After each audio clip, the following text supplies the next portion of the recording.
Thank you, Member. The member for Saanich North and the Islands. Thank you, Doug. Thank you, Madam Speaker. I'm very proud to rise and take my place in this debate and one of the most overdue pieces of legislation that has ever been tabled in this House. Over the past year, I have been speaking with British Columbians about this issue, and last week marked the one-year anniversary of the BC Greens unilaterally deciding to stop accepting corporate and union donations. We argued that leaders need to talk less and show people through their actions what they stand for. A year later, with the minority government, we're finally seeing our government show that same leadership by taking action to completely reform our campaign finance laws. As in the campaign, it's critical to understand what's truly at the core of this issue: trust. For 16 years, there's been a growing pessimism about those interests our government represented. This pessimism grew with every fundraising event where corporations or unions or wealthy individuals would pay thousands, if not tens of thousands, for the appearance of special access to decision makers. It grew with every decision that was made that seemed to be counter to the interests of British Columbians, but a company who also happened to be a donor who would benefit. It grew as every jurisdiction in Canada, facing similar pessimism, facing similar challenges from their constituents about who they were actually serving, took action. Every jurisdiction except for British Columbia. Does this mean every decision that was being made had a price tag attached to it? Certainly not. But that nagging question, backed up by an unlimited flow of money from private interests, cast a shade over critical decisions, cast doubt and cynicism over the most important provincial debates. Frankly, I do not understand how any government would allow the trust of the people it governs to be eroded in this way.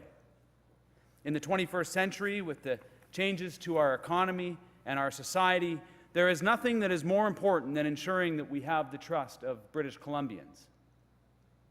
Earning the trust of British Columbians is going to require us to trust them, and we demonstrate that through our actions. For months, indeed years, an overwhelming number of British Columbians wanted this House to limit the influence of special interests through money. The previous government ignored British Columbians. Even in the face of criticism from around the world, the previous government put their head down and stubbornly pushed ahead. Those actions, that stubbornness, eroded the trust of British Columbians, and we must rebuild it. We have huge mountains to climb in front of us: automation, the changing nature of work, climate change, demographic changes. Any one of these issues will necessitate a government capable of moving decisively to take on new challenges and to create new opportunities. But to attempt to do so in the shadow of a public that doesn't trust the government, this is something all of us in this House must confront. Government must be agile, allowing special interests to use their money and their influence to protect the status quo limits the flexibility and the agility of that the government needs to develop forward-looking public policy to benefit all British Columbians. Protecting the way it was ignores the way it is and blinds us to the possibility of the way it could be. The reforms contained in this bill are of the single most important reforms that we can do in this regard. There is no question that money influences decisions and that this bill ends some of the most egregious practices that were permitting the undue access of the wrong kind of money. That said, I need to be true to my journey to this House. For 4 years ago, I considered standing as an independent candidate. Since that time, I've made a choice that the BC Greens best represent my values and the future I want for this province. However, others might make a different decision. I believe this House needs to be accessible to all British Columbians, and currently it is not. I had many discussions with former independent members from Caribou South and Delta South, and the obstacles facing independent candidates are great and discouraging all but the most ambitious. I pause here to mention this because campaign and candidate financing is one area that needs to be more welcoming to future independents. But it is only one of many aspects to truly make this House more accessible to partisan and nonpartisan candidates, future members alike. When we approached this legislation, we had 5 core principles that we were looking for. First, we wanted to eliminate the influence of special interests in BC elections. This meant the complete removal of all forms of corporate and union influence, including in-kind contributions. This bill accomplishes exactly that by ensuring only a resident of British Columbia can donate to political parties. This is a monumental shift away from the embedded system that was so reliant on corporate and union donations. We also wanted to see the influence of existing corporate and union donations that have already been given limited to the greatest extent possible. While we are supportive of what's in the bill, that they cannot be used in the next election's campaign period, we are exploring every way possible to further restrict its use in the period between now and the next election. Second, we wanted to see BC have one of the lowest contribution limits in the country. It's very important to me and to my caucus colleagues that British Columbia makes up for lost time by adopting one of the lowest individual contribution limits in the country. A $1,200 limit, or $100 a month, puts British Columbia second only to Quebec, which has a limit of $100 and is heavily reliant on public financing. As part of this change, we will also see a new allowance regime introduced to our province. While the BC Liberals want to spin this as some sort of new invention, when we look across Canada and indeed the developed world, we see just how lazy, utterly lazy, this critique really is. 6 other provinces in Canada have public financing built into their systems, including Ontario, that dealt with its own fundraising scandals and responded with similar reforms. Across the world, we can see that most OECD countries have some form of public financing, including Britain, Japan, Germany, and France. In fact, the OECD published a report on campaign financing that explicitly points to the beneficial role of public financing and how it plays in creating a level playing field and limiting the potentially corrosive impact that unregulated private contributions can have. Furthermore, it is British Columbians who will be choosing through who they choose to cast their vote for during an election who receives their share of the public allowance. In this way, the public financing advanced in this legislation increases the value of each individual vote. I'm baffled by the bombastic claims of the former Minister of Finance in question period that British Columbians are being forced to pay for something they didn't support, when in reality it's exactly the opposite. Then again, a lot has baffled me over the last decade and more. I welcome the debate and discussion on this section of the bill, but let's try to incorporate some real facts into this discussion, not just making things up as we go along. Third, we wanted to see the overall spending limits reduced.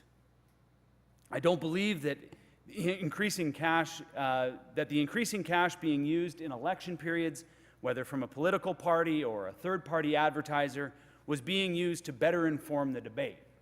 Instead, we saw more attack ads and more smears. In this past election, the now opposition paid to have a truck mounted with attack ads follow another party around wherever they went. For me, this was a new low in British Columbia politics. And speaking of shame, yesterday, I think we and my colleagues were exhorted on how to hang our heads in shame. Yet, this is one of the most shameful examples of everything people fear politics has become. funded by a system that allowed unlimited donations from any source. That a party had enough money to pay for this kind of trolling, the troll truck, instead of engaging British Columbians on the substantive differences between parties, only made me more certain that our spending limits needed work. I would love to see the roughly 25% reduction in spending we see both at the riding level and at the provincial level, with political parties taken even further. But this legislation is a huge step forward. Fourth, we wanted to ensure that as we reform the campaign finance laws for political parties, we are closing loopholes to avoid a US-style super PAC system where money flows to unaccountable third parties. One of the potential side effects of limiting contributions and spending with political parties was the creation of third-party groups acting on behalf of a party's interests with limited regulation. At all times, we must protect free speech, especially in an election when citizens are most engaged in evaluating different questions and different issues. However, allowing the same corrosive money to influence elections through other channels would undermine what we wanted to accomplish with campaign finance reform. We can see this as in the United States, where super PACs act as a donation clearinghouse, paying for ads and resources for candidates with little accountability. Some of the most comprehensive changes in this bill concern third-party advertising, which at first glance appears to address many of the concerns that my colleagues and I have. Finally, we felt it was critical that the legislation was tabled early in this session. The BC Greens made campaign finance reform a top priority in the campaign and in the formation of this minority government. We will always make policy that increases trust in government a priority. Changing the most outdated campaign finance laws in the country was one of the most important things that could be done to show through action that a minority government is better able to implement good public policy. We had almost 2 decades of majority governments that, for personal political reasons, chose to not take any action. The first minority government in over 70 years. This is the first minority government in over 70 years, and it is one of the first bills to be tabled in this House is the bill to reform the finance laws. This is how we will earn back the trust that has been so squandered in the last several years. My colleagues across the aisle here want to confuse British Columbians about this bill. They want you to forget that for the past 16 years, every legislative session that went by with a BC Liberal government, they made a choice not to limit the flow of corporate and union donations. A choice. They chose not to put a cap on personal donations. They chose to hold fundraisers in Alberta with industry that wanted to do business in our province. By my count, that is 22 sittings of this legislature where they could have chosen to bring forward reforms. This was their choice. This is their record. This is what is finally changing with this minority government. So I am very happy to support this legislation and look forward to the continued discussions that will take place in the weeks ahead. Haiska, CM.